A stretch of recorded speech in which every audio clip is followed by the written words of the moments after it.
So we believe in Africa. Our organization was launched 5 years ago in partnership with the White House when President Obama did our African Leaders Summit. Our mission is to promote the private sector. We believe that the continent's future is in the hands of the private sector. We believe in promoting African solutions to African problems in Washington, D.C., as well as empowering, I don't like using the word empowering, investing in women and youth.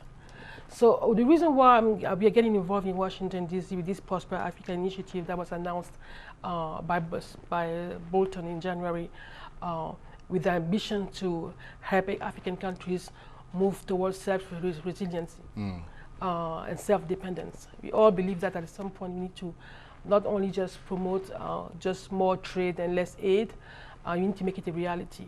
So, and Prosper Africa, based on what we understand, is a private sector oriented. As you can imagine that the President Trump is more pragmatic and think about things in a way that even though he doesn't use the correct word, saying that Africa is a place where people go and make money, but it's a little bit restrictive. But he believes in the private sector, and that's why he announced the initiative. It's going to be a one-stop shop, and combining all those transaction officers from different agencies, I believe it's 16, to help American companies conduct But I mean, you've dealt with the White House. Your initiative was started under President Obama. What is your sense of this particular initiative that Donald Trump has come up with? Does it seem like it's a potentially effective means of facilitating trade with Africa? If you combine Prosper Africa with other initiatives, it could be effective. Because first of all, they reorganize the Office of Private Investment Corporation, which is opening a new office October 1st. And we have more money and more credit authority to help African companies do business in Africa. That's precisely the problem. Donald Trump doesn't like to help anybody. Every time he does a deal, he wants it to be to the advantage of the United States and no one else. Okay, I don't want to be the one defending Mr. Trump. Right. I'm a strong, I'm campaigning for him. No, I understand, but it's just that you've got but I'm trying to be pragmatic. Yeah, and being pragmatic. And Africa policy has always been non-partisan until today.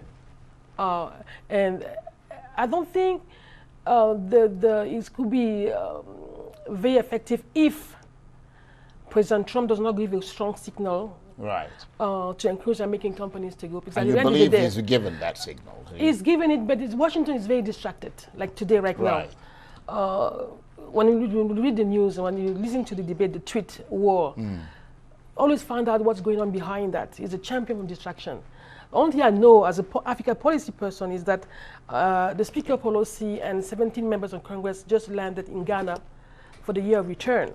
The media coverage doesn't cover that. And then what President Nana Akufo-Addo told the Speaker Pelosi, the majority with all the, I think it was almost 7 committee chair, that what he wants is more trade and less aid. Right. So you're optimistic that there's stuff going on there. Yeah, it all depends how, as an African, how we take advantage of the situation. And it is on the back of that that you're putting together a conference with USAID in America in October to try to promote this trade between Africa and the US. Yeah, try to get more African companies to participate, at least to know what is available to them. Right. Because what's going on in Washington right now, everybody's busy on different issues.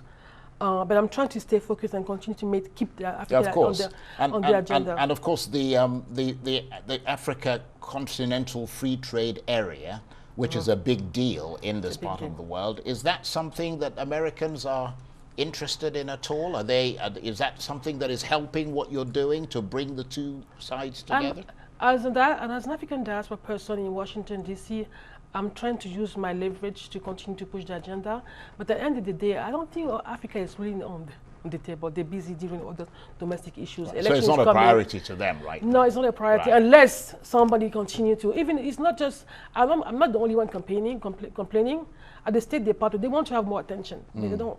Because of other pressing issues to deal with. Right now, we don't want to debate about how to get more American companies play a role in the CFTA, more regional projects to be financed on the CFTA.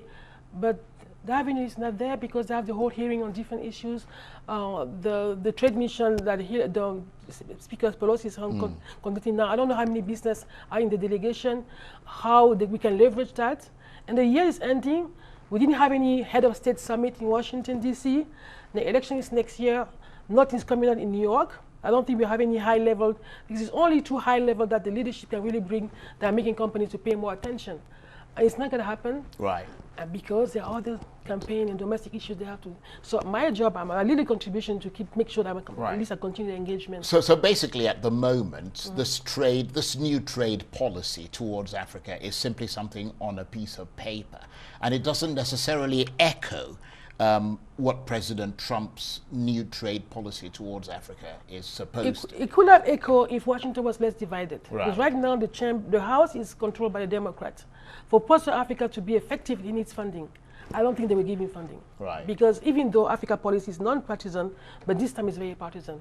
He requested 50 million. I don't think we get it now, and nobody's advocating for that. Right. Because people are busy doing things. Tomorrow, on August 4th, they have the ministerial meeting on AGOA happening in Abidjan. Yes, AGOA is the congressional bill, well, congressional law actually. Absolutely, absolutely. That is in place to promote trade between Africa. Absolutely, that's the only trade regime. That's supposed to expire in 2025. Yeah. They have a meeting in 4 or 5 days in Abidjan. Right. And I'm sure discussion will be, they will talk about CFTA. They will talk about potential reciprocal agreements after 25 and make an assessment how AGOA was effective or not. That's another debate. I'm not sure it was very effective because it was supposed to be an investment tool, but as long as we're not investing in the area where like agriculture, processing, infrastructure, besides the extractive industry, I don't think it's really bearing fruit. Well, here I was feeling very optimistic that you were going to come in and wave this magic wand and say, hey, it's a new era for Africa in the United States. But I appreciate your forthrightness, though. Yeah, we all have to do our part. Yes, absolutely. And then in another sense, as a diaspora, same thing. We have make sure we keep Africa in the agenda and use all the available opportunity to continue to promote. And then we can bring more African in the private sector. And then the thing I really like about the initiative is the fact that it's around the private sector. It's not that I don't believe in the government. I believe we need to make sure the African government, the private sector, create an environment for the sector to grow. But if we don't have it, if the environment is not created, we are not going to be able to create the $68 million jobs we need to create by 2022, which is in 2 years. $68 million is the population of Cameroon, Cote d'Ivoire, and Ghana combined. That's a lot.